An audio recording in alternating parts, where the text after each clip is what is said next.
Lukas pasal 7 ayat 39 sampai 50 bercerita tentang Yesus diundang makan di rumah seorang Farisi bernama Simon. Akan tetapi undangan itu bukan sebagai penghormatan terhadap kunjungan seorang guru yang terkenal.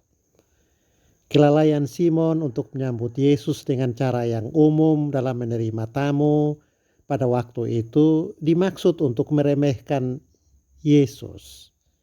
Lalu ketika seorang pelacur di kota itu mendapat kesempatan untuk masuk ke tengah-tengah orang yang sedang dijamu, serta bertindak secara tolol dengan membasuh kaki Yesus dengan air matanya, serta menyekanya dengan rambutnya, maka itu hanya memperkuat kecurigaan orang Farisi itu, bahwa Yesus bukan manusia yang terhormat. Yesus tidak mungkin seorang nabi jika dia membiarkan tindakan yang memalukan di hadapan umum terhadap dirinya berjalan tanpa dihukum. Nah, karena mengetahui pikiran mereka, Yesus menceritakan kepada tuan rumah satu cerita yang sederhana. Ada dua orang yang berhutang kepada seorang pelepas hutang. Yang seorang berhutang 500 dinar. Ingat, 1 dinar itu adalah upah sehari. Dan yang lain itu berhutang 50 dinar.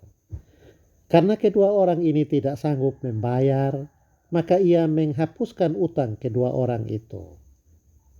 Maksudnya, siapakah di antara mereka yang akan menanggapi tindakan pelepas utang itu dengan menyatakan kasih yang lebih besar?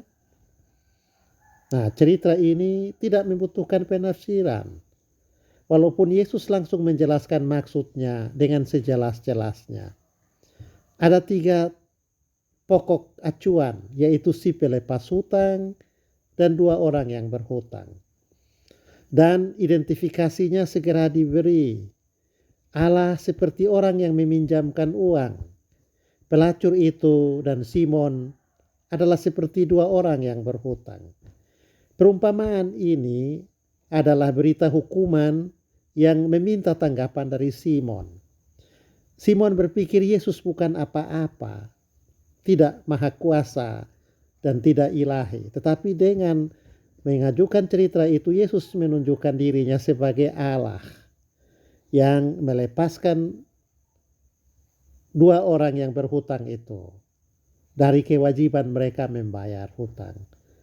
Dan karena itu perempuan yang dianggap pelacur itu datang bukan untuk mempermalukan Yesus, tetapi untuk mempermuliakan Yesus karena cintanya yang besar. Sedangkan Simon yang mengundang Yesus untuk makan tanpa memperhatikan protokol penyambutan yang umum yang ingin mempermalukan Yesus, justru dipermalukan oleh perumpamaan itu.